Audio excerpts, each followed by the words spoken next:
So there's been a lot of discourse surrounding Jason and a lot of criticism levied against his chapters in the Heroes of Olympus. From his introduction to The Lost Hero, he's been dragged down by comparisons to Percy, and specifically the claim that he's a boring and poorly written character. But today we're going to offer a little bit of pushback. We don't think the problem comes down to him being a poorly written character. Him not being a compelling perspective doesn't mean he was poorly written, because he was written to be exactly what the story required. So we want to propose that Jason was well written as a character, but his poor placement and poor handling in certain parts of the story makes him less engaging as a narrator, even though the writing itself is fine. Let's take Annabeth for example. In the Mark of Athena, Annabeth's perspective gives us insight into how her mind works and how she engages with problems, but it also gives us her shortcomings, nerves, doubts, and fears. We get a personal look at what her approach to different situations entails, and this is entertaining because we get to work through her process with her. But on top of this, she allows herself to be afraid. We specifically get to see just how much she feels like she needs Percy when she's in the catacombs under Rome, so her perspectives balance her logistical problem-solving process with a healthy dose of emotional struggle as well. But Jason's process is much more straightforward. This is the key to a compelling narrator, which is a steady balance between emotional complexity and competence.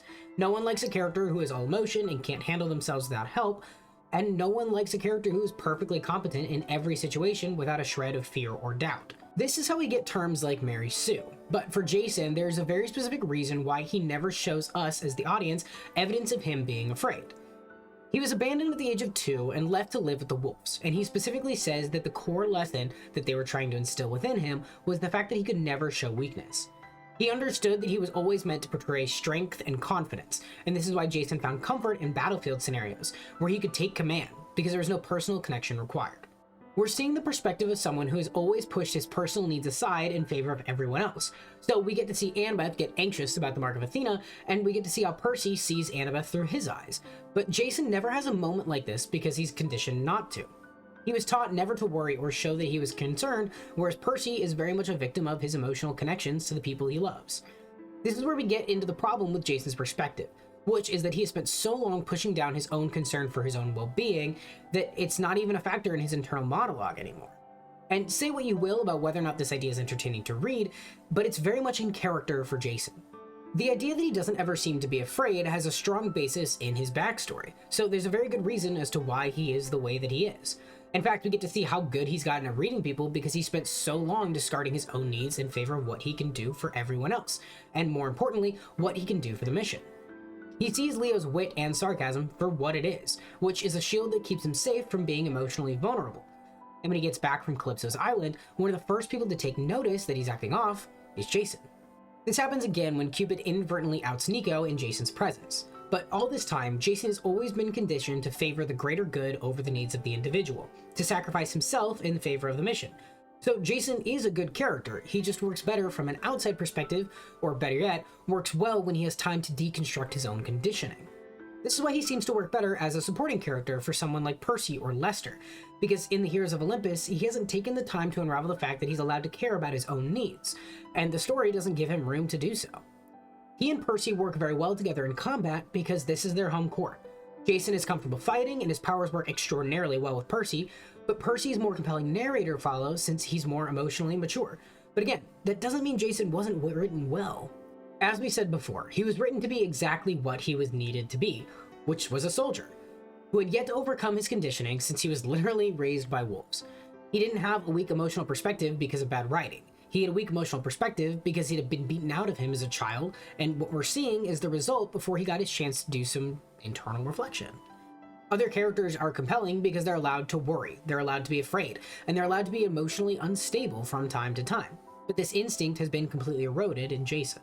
Annabeth has a moment of just panic when she busts her ankle. We get to see how terrified Piper is in the presence of a mind-controlled Jason and Percy, and Leo's struggle with him feeling like he's good enough is at the forefront of just about every single Leo chapter. At every turn, the rest of the 7 are terrified to some degree, or they're doubtful or angry, while still showing us that they have the competence to handle most situations, which means that for the most part, they strike a pretty good balance between emotional complexity and physical competence. But Jason has trained himself never to be any of these things. Percy develops a fear of drowning, and Hazel has to struggle to learn to manipulate the mist, otherwise she could put the entire quest party in jeopardy. But Jason never gets a moment like this, and the series just doesn't have room for it. It's very common to see comparisons made between him and Percy, but when we dive deeper, he actually seems to be a kindred spirit to Annabeth more than Percy. They just handle it in very different ways. They both have deeply rooted abandonment issues, and were taught to guard themselves at every turn. Each of them hides behind a mask of confidence to cover for the fact that they're just as messed up as everyone else. But if they can provide something for the importance of the community, then perhaps their value will outweigh their own self-perceived lack of worth. For Jason, it's his powers and his heritage as a son of Jupiter that he can provide to be important. And for Annabeth, it's her intellect. And Jason is a close reflection of what Annabeth could have been had she not learned to open herself back up emotionally and learn that it's okay to have needs. It's only after he gets finished with the Heroes of Olympus series where we truly get to see Jason shed his identity. And that gets into our video on how the Burning Maze fixed Jason as a character. And it does a few things that we'll get into real quick. Not only does it position him as a supporting character, but it gives him permission to finally care about something that's personally important to him. And this is the first time he's allowed himself to do so. We get to see the seeds of this being planted back in the Blood of Olympus when he realizes the impact that abandoning and ignoring Cosmopolia and other minor and obscure gods has had. This is the first time that Jason has allowed himself to care about something outside of the mission that's personally important to him, and it shows us that he is outgrowing the conditioning of the Wolf House. Overall, his arc goes from a well-respected leader of New Rome to finding a home in the Greek camp, and feeling torn between the two is an interesting arc. It's just hampered by the fact that he doesn't allow himself to prioritize this as a struggle.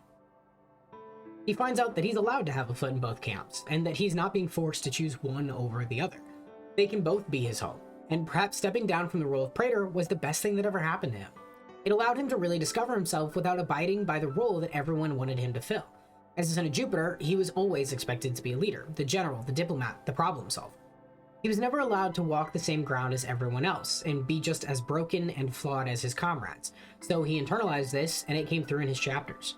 He's conducting himself exactly as he was conditioned to do, but the fact that he becomes less interesting to read as a result doesn't mean that he wasn't well written. It just means he wasn't written in a way that serves his role as a perspective in the story. His writing style is not necessarily bad, it just doesn't fit what a narrator needs to do to be compelling. And that's to have emotional complexity and allow uncertainty and fear to slip into the writing. He doesn't make for a strong perspective when he's put next to someone like Leo or Percy or Annabeth, but maybe that's just because he wasn't the right fit for him. Or this wasn't the right role for him to fill in the story.